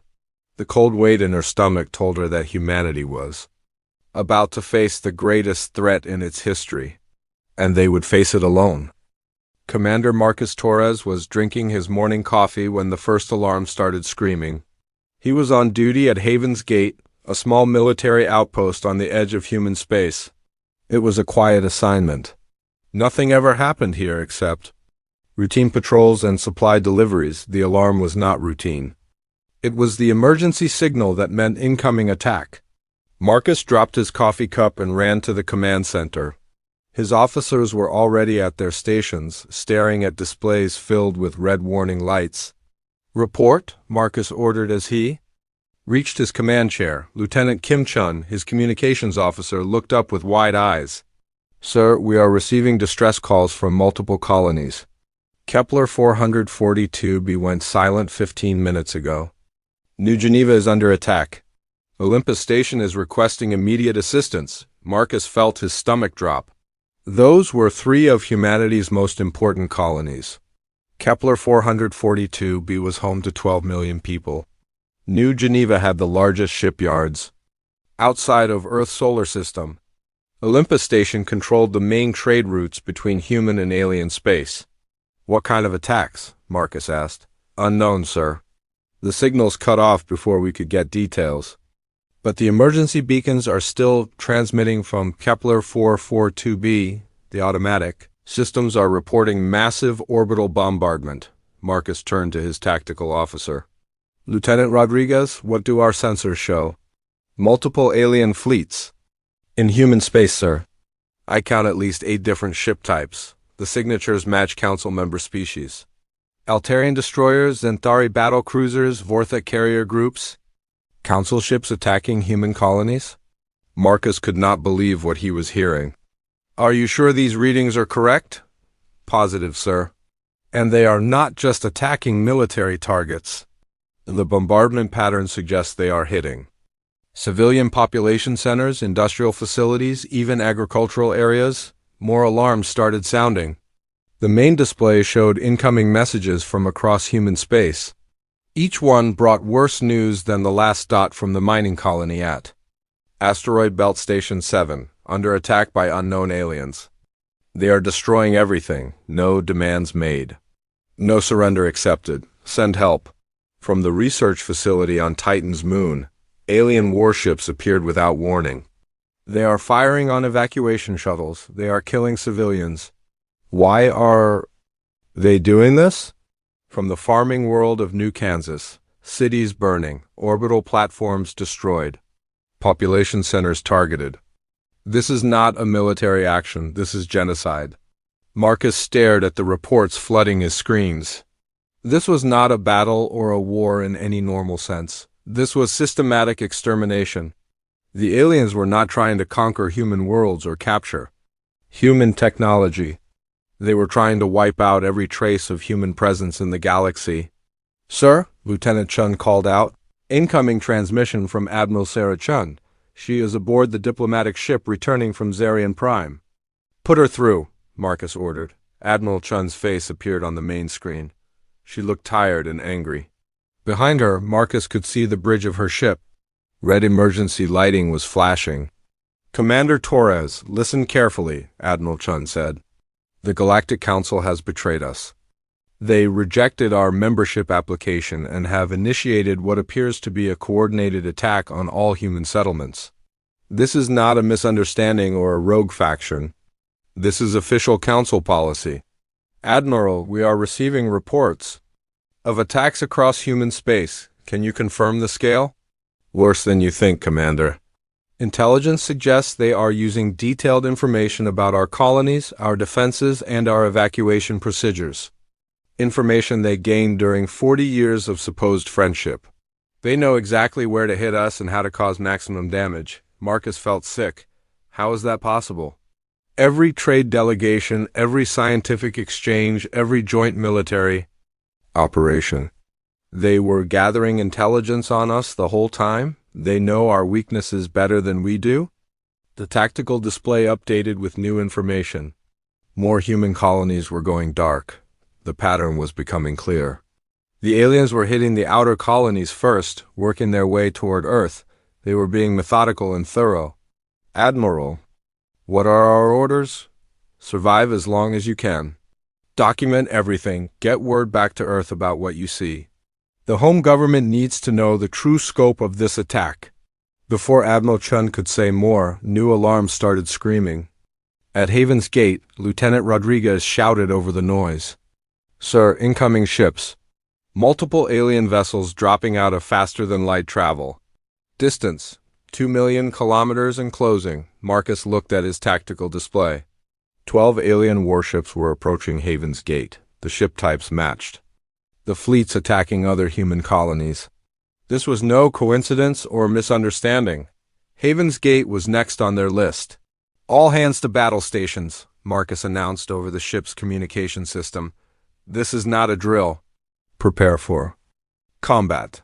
Haven's Gate was not a major military installation. It had defensive weapons and shields, but it was designed to fight off pirates and raiders, not a full alien battle fleet. Marcus knew they could not win this fight, but they could make the aliens pay for their victory. Lieutenant Chun, send a message to Earth Command. Full tactical report on the alien attack patterns. Include everything we have learned about their objectives and methods. Sir, should I include a request for reinforcement? Marcus looked at the tactical display again. The alien ships were much larger and more advanced than anything Haven's Gate could field. Even if Earth sent help immediately, it would take weeks to arrive. The base would be destroyed long before then. No, Marcus said quietly. Tell them we died fighting. Tell them the aliens are not taking prisoners. Tell them this is extinction-level warfare. The first alien ship came into weapons range. It was a Zentauri battlecruiser, 3 times the size of Haven's Gate's largest defensive platform. Its hull glowed with the blue energy that Zentauri ships used for both propulsion and weapons. Sir, incoming transmission from the alien fleet, Lieutenant Chun reported. Put it through. The face that appeared on the screen was Zentauri. Marcus recognized the 4-armed body shape and the glowing blue skin. But this alien's expression was cold and hostile. Nothing like the friendly Zentauri diplomats who had visited Earth over the years.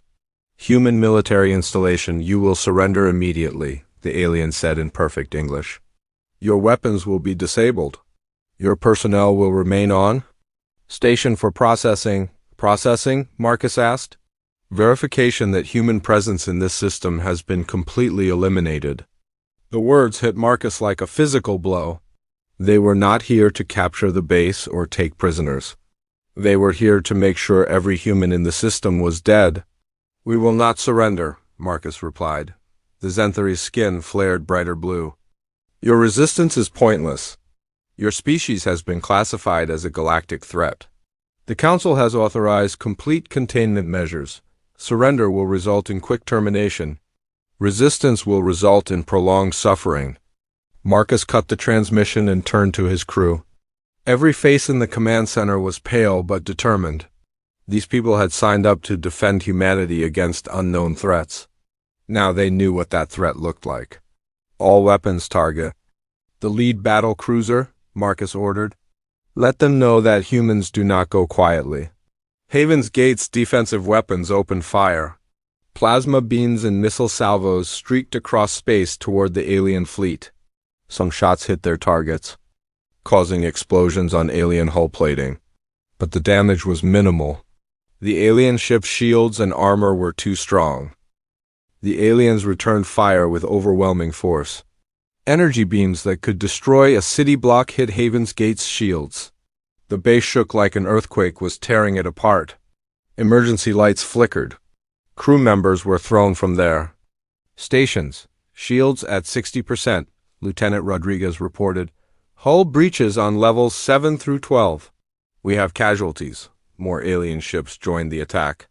Haven's Gate was being hit by the combined firepower of an entire battle. Fleet. No human installation could survive this kind of assault for long. Sir, Lieutenant Chun called out, I am receiving final transmissions from other human outposts. Asteroid Belt Station 7 has been destroyed. New Geneva's orbital shipyards are gone. The farming colonies in the Tau Ceti system have gone silent. Marcus watched his tactical display as human positions disappeared one by one. Each blinking light that went dark represented thousands or millions of human lives. The aliens were not just winning this war. They were erasing humanity from the galaxy. How many casualties? Marcus asked quietly. Conservative estimate, 40 million and climbing, sir. But that number will be much higher when the major colonies fall. 40 million people. Dead because they had trusted aliens who called themselves friends. Dead because they had believed that cooperation was better than conflict. Dead because they had never imagined that their greatest threat would come from the species they had tried hardest to help. Haven's Gate shuddered under another massive assault. The shields were failing. Hull plates were peeling away from the station's outer sections. Atmosphere was venting into space from dozens of breaches. "Sir, we have lost main power," Lieutenant Rodriguez reported. "Emergency systems only, weapons offline. Life support failing." Marcus looked around the command center. Half his crew was dead or wounded. The survivors were still at their posts, still trying to fight back with whatever systems remained functional. These people deserved to know the truth about what was happening to them. "All hands, this is the commander," Marcus announced over the internal communication system. "The alien attack on human space is not a military action. It is genocide. The Galactic Council has decided that humanity is too dangerous to be allowed to exist. They are systematically destroying every human settlement in the galaxy." He paused, watching alien ships position themselves for the final assault on Haven's Gate. "We cannot win this fight. But we can make sure Earth knows what happened here. We can make sure our species understands the true nature of our enemies. We died defending humanity against an enemy that showed us no mercy because they believe we deserve none." The alien battlecruiser fired its main weapon directly at Haven's Gate's command center. The energy beam punched through the stations, weakened shields like they were made of paper. It melted through hull plating and support structures. It vaporized everything in its path. Marcus Torres had just enough time to activate the emergency beacon that would carry his final message toward Earth. Then the command center exploded around him, and Haven's Gate joined the growing list of human installations that existed only in memory, but the message beacon escaped the destruction. It accelerated toward Earth, carrying with it the tactical data and eyewitness reports that would tell humanity's leaders exactly what they were facing. The aliens had destroyed Haven's Gate, but they had not silenced it. As the beacon traveled through space toward Earth, the systematic destruction of human civilization continued. Colony after colony fell silent. Millions of people died in the first wave of attacks. The aliens were efficient and thorough. They left nothing behind that could be used to rebuild. By the end of the first day, half of humanity's interstellar colonies had been destroyed. By the end of the first week, only a few hidden outposts and refugee ships remained. The Galactic Council's plan was working perfectly, but they had made one critical error. They had assumed that destroying humanity's colonies would be enough to eliminate the threat. They had forgotten about Earth itself, and they had no idea what humanity was capable of when pushed to the edge of extinction. President Elena Vasquez had not slept in 3 days. She sat at the head of the emergency council table, surrounded by the most powerful people on Earth, military commanders, intelligence directors, scientists, and government leaders from every nation had gathered in the underground bunker beneath Geneva. The room was filled with the quiet hum of computers and the soft voices of people trying to save their species. The numbers on the wall display kept getting worse. Every hour brought new reports from the few human outposts that remained in contact with Earth. The alien attack was not slowing down. It was getting faster and more thorough. General Harrison stood at the front of the room, pointing to a map of human space. Red X marks covered most of the display. Each X represented a destroyed colony, a dead outpost, or a refugee ship that had gone silent. "Current confirmed casualties exceed 60 million, General Harrison reported. His voice was steady, but his hands shook slightly as he changed the display. "Kepler 442b is completely gone. The orbital platforms are debris, the cities are craters. 12 million people lived there yesterday. Today there is nothing but radioactive dust." Defense Minister Zhang leaned forward in her chair. "What about the evacuation ships? The refugee fleets?"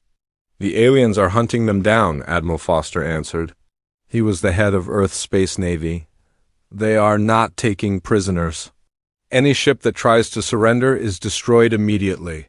They are treating this like pest control, not warfare." President Vasquez closed her eyes for a moment. 60 million people, more than the population of most countries, all dead because they had trusted aliens who called themselves friends. "How is this possible?" asked Dr. Liu, the head of Earth's Scientific Council. we have been working with. These species for 40 years, we have shared meals with them. We have saved their lives, we have treated them as family. Admiral Chun, who had barely escaped from Zarian Prime, spoke up from her chair. She looked older than she had a week ago. The stress of watching her species being hunted to extinction was visible on her face. It was all planned, Admiral Chun said quietly. Every scientific exchange, every trade mission, every joint military operation, they were studying us. Learning our weaknesses, mapping our colonies, identifying our defensive capabilities. They spent 4 decades preparing for this moment. But why? President Vasquez asked. What did we do wrong? We followed every rule they gave us. We proved ourselves. Over and over again. That is exactly why they fear us, Admiral Chun replied. We are too good at everything they asked us to do. Too effective in combat. Too quick to learn their technology. Too adaptable to new situations.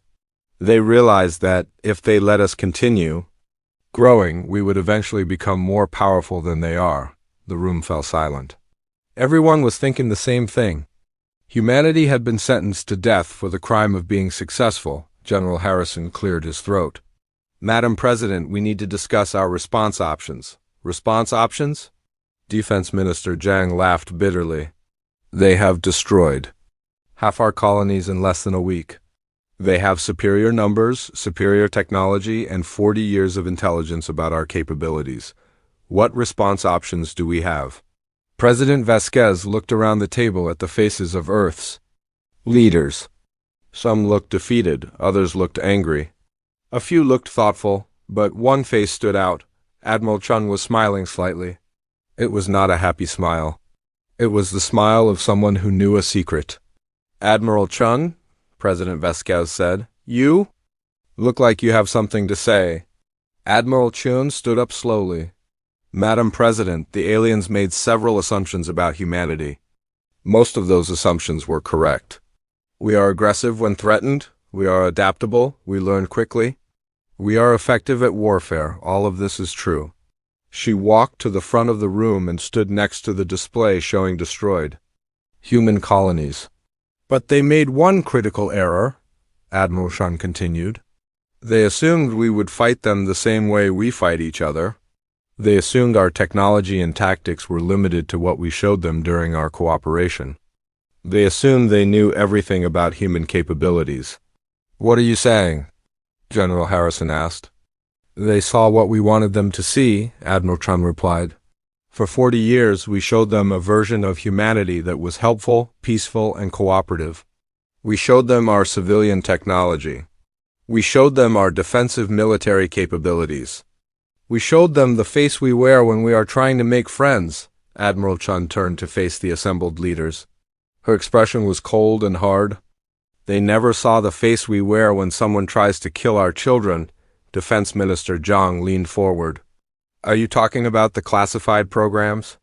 All of them, Admiral Chun confirmed. The Prometheus Protocol. The Ghost Fleet. Project Ragnarok, Operation Chimera. Every black budget program, every experimental weapon, every contingency plan we have developed in the past century. The aliens know nothing about any of it. President Vasquez felt her heart racing. The classified programs were humanity's deepest secrets. Projects so dangerous that only a handful of people knew they existed. Weapons so powerful that they had been locked away and forgotten because they were considered too terrible to use. Admiral President Vasquez said carefully, some of those projects were classified for very good reasons. The consequences of using them could be catastrophic. More catastrophic than the extinction of our species? Admiral Chun asked. The room was silent again. Everyone knew she was right. The aliens were not going to stop until every human was dead. Traditional weapons and tactics had already failed. The time for half measures was over. General Harrison spoke first. The Prometheus Protocol alone would require the authorization of every major government on Earth. The weapons involved could destroy entire star systems. Then we get that authorization, Admiral Chun replied. The aliens have shown us that they consider this an extinction war. We should return the favor. Dr. Liu raised her hand. Admiral, some of those projects involve technology that we do not fully understand. The risks to our own people could be enormous. Our own people are already being slaughtered by the millions, Admiral Chun shot back. The risks of not using these weapons are far greater than the risks of using them. President Vasquez looked around the table again. The faces had changed. The defeat was gone, the uncertainty was gone. What remained was cold, hard determination. The kind of expression humans wore when they decided to do something terrible for necessary reasons. Tell us about the Ghost Fleet, President Vasquez said. Admiral Chun activated a new display. This one showed star charts that had been classified for 50 years. Hidden shipyards in the empty space between star systems. Construction facilities built in the shadows of dead planets. Weapons testing ranges in the void where no sensors could detect them. For the past 50 years, Earth has been preparing for the worst-case scenario, Admiral Chun explained. A war against an enemy with superior technology and numbers. A war where we could not rely on allies or conventional tactics. A war where our survival would depend on being more ruthless than our enemies. The display showed massive ships unlike anything the aliens had ever seen. Dreadnoughts the size of small cities, weapons platforms that could crack planets in half. Technology that pushed the laws of physics to their breaking point. How many ships? General Harrison asked. 10,000 combat vessels, Admiral Chun replied, plus support ships, supply vessels, and mobile construction platforms. The entire fleet has been built in secret using resources diverted from civilian projects over 5 decades. Where are they now? Hidden in the Oort cloud beyond the orbit of Pluto, the aliens have no idea they exist. Their sensors cannot detect them. Their intelligence networks never found them. As far as the Galactic Council knows, Earth's military consists of the few hundred ships they have seen in our defensive fleets. Defense Minister Jiang stared at the display. This is impossible. A fleet this size would require the industrial output of entire planets. How did we hide the construction? We did not hide it, Admiral Chun said. We disguised it. Every civilian mining operation, every commercial shipyard, every space construction project has been contributing components to the Ghost Fleet. The aliens saw us building what they thought was civilian infrastructure. In reality, we were building the largest war machine in human history. President Vasquez felt a mixture of awe and terror. Her own government had been planning for this kind of war for 50 years, and she had known nothing about it. The scale of the deception was staggering. What about the weapons? She asked. You mentioned Project Ragnarok. Admiral Chun's smile became even colder. Planet-killing orbital platforms. Each one can destabilize a world's core and cause it to explode. We have built enough to destroy every inhabited planet in Council space. And Operation Chimera? Biological weapons designed specifically to target alien physiology. Viruses that can adapt to any alien immune system. Bacteria that can survive in any environment. Genetic weapons that can rewrite alien DNA and turn their own bodies against them. The room was completely silent now. Everyone was staring at Admiral Chun like she had just revealed that Earth was secretly run by monsters. How long have these projects been active? President Vasquez asked quietly. Since first contact, Admiral Chun replied. The moment we learned that aliens existed, our scientists began developing ways to kill them if necessary. We hoped we would never need these weapons. We believed that cooperation and friendship would be enough. But we prepared for the possibility that we were wrong. General Harrison cleared his throat. Admiral, using weapons like these would make U.S. no better than the aliens who are attacking us. Admiral Chun turned to face him. General, the aliens are committing genocide against our species because they think we are dangerous. If we use these weapons to stop them, we will prove they were right. If we do not use them, we will prove they were right to kill us. President. Vasquez stood up slowly. The weight of the decision was crushing. She could authorize the use of weapons that would make humanity the most feared species in the galaxy. Or she could let her species die with clean hands. How long would it take to activate these programs? She asked. The Ghost Fleet can be ready to launch in 72 hours, Admiral Chun replied. The Ragnarok platforms can be deployed within a week. Operation Chimera can begin immediately. And the consequences? Total war, Admiral Chun said simply. Not just against the fleets attacking us, but against every species that supported the Council's decision. We would not be fighting to defend ourselves. We would be fighting to ensure that no alien species ever threatens humanity again. President. Vasquez looked around the room one more time. Every leader was waiting for her decision. The choice that would determine whether humanity survived as a species or died as victims. She thought about the 60 million people who had already died. She thought about the children on the colonies that had been destroyed. She thought about the crews of the refugee ships being hunted through space. She thought about Earth itself, which would be next on the aliens list. Authorization granted, President Vasquez said. Begin immediate activation of all classified. Protocols Total War Authorization. Classification, Species Survival, Admiral Chun nodded. Madam President, you should know that once we begin this response, there will be no going back. The galaxy will never see us the same way again. Good, President Vasquez replied. Let them see us as we really are. Let them understand what happens when someone tries to exterminate the human race. As the leaders filed out of the room, too, begin the most terrible mobilization in human history, President Vasquez remained behind. She stared at the display showing the destroyed human colonies and thought about the future she had just chosen. The aliens had wanted to kill humanity because they feared human potential. Soon they would learn that their fears had been completely justified. The monsters they thought they were destroying had been real all along. They had just been sleeping. Now the monsters were awake, and they were very, very angry. Captain X3 was bored. He had been stationed at the monitoring post on the edge of the Sol system for 3 months, watching for any signs of human military activity. So far he had seen nothing interesting. A few cargo ships moving between Earth and Mars, some mining vessels working in the asteroid belt. Normal civilian traffic from a species that was about to be extinct. The Zentari captain floated in his command chair, his 4 arms working the control panels while his bioluminescent skin glowed a soft blue color that meant he was relaxed. The humans were no longer a threat. Most of their colonies had been destroyed. Their military was scattered and broken. Earth itself would be attacked within the next few weeks, and then the human problem would be solved forever. X3's communication. Officer, a young Zentari named Valandra, suddenly made a noise of surprise. Her skin flashed bright yellow, which meant alarm.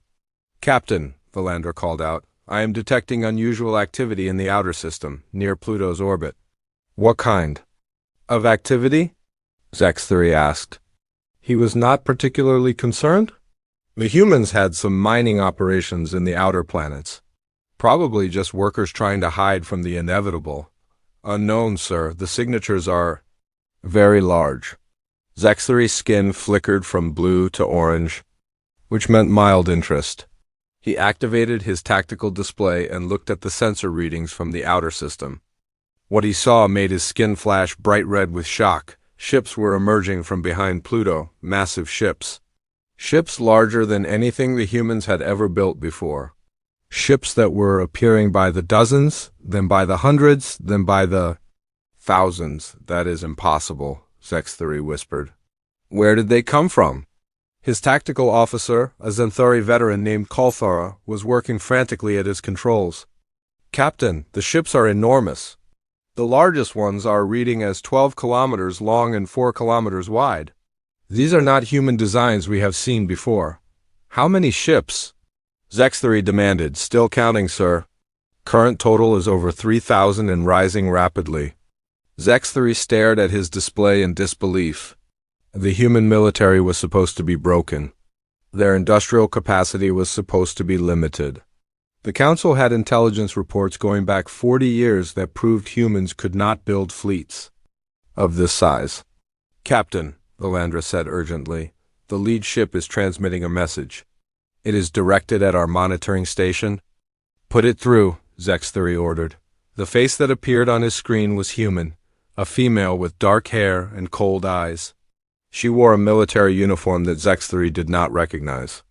Behind her, he could see a bridge that was far more advanced than anything the humans had shown to the Council. Zenthari Monitoring Station, the human said in perfect Zenthari language. This is Admiral Sarah Chun of the United Earth Fleet. You have 30 seconds to transmit a complete, tactical report to your superiors and then evacuate your position. Admiral. Chun, Zexthury replied. The Galactic Council has authorized the containment of human military activity. Your fleet is operating in violation of Council law. The human's expression did not change. The Galactic Council no longer has authority over human activities. You now have 20 seconds. I do not understand. The Council is the supreme authority in this galaxy. All species must obey Council law. 15 seconds. Zexthury felt panic rising in his chest. His skin was flashing bright yellow now. Admiral, we can discuss this situation. There must be some misunderstanding. 10 seconds. Please, we are a monitoring station only. We have no weapons. We pose no threat to your fleet. 5 seconds. Zexthury frantically activated his emergency transmitter and sent a priority message to the Council Fleet headquarters. The message contained everything his sensors had detected about the massive human fleet approaching from the outer system. Time's up, Admiral Chun said. The transmission ended. Zexthury looked at his tactical display and saw that the lead human ship was targeting his monitoring station with some kind of weapon. The energy signature was unlike anything in the Council's databases. All hands, abandon station, Zexthury. Ordered. Emergency evacuation procedures. But it was too late. The human ship fired a single beam of energy that seemed to bend space itself around Zexthury's station. The Zenthari captain had just enough time to see his ship's hull begin to fold in on itself before everything went white. When the light faded, there was nothing left where the monitoring station had been. No debris, no wreckage. No trace that it had ever existed. The weapon had not destroyed the station. It had unmade it at the molecular level. Admiral Chun watched the destruction of the alien monitoring post from the bridge of her flagship, the UES Retribution. The ship was the largest ever built by human hands. Its primary weapon, the stellar converter, could turn entire planets into expanding clouds of superheated gas. Around her, the rest of the Ghost Fleet was emerging from its hiding places in the outer system. Admiral, reported her tactical officer, the fleet is at full strength. 10,000 combat vessels, 15,000 support ships, and 50,000 automated weapon platforms. All systems are operational. Admiral Chun nodded.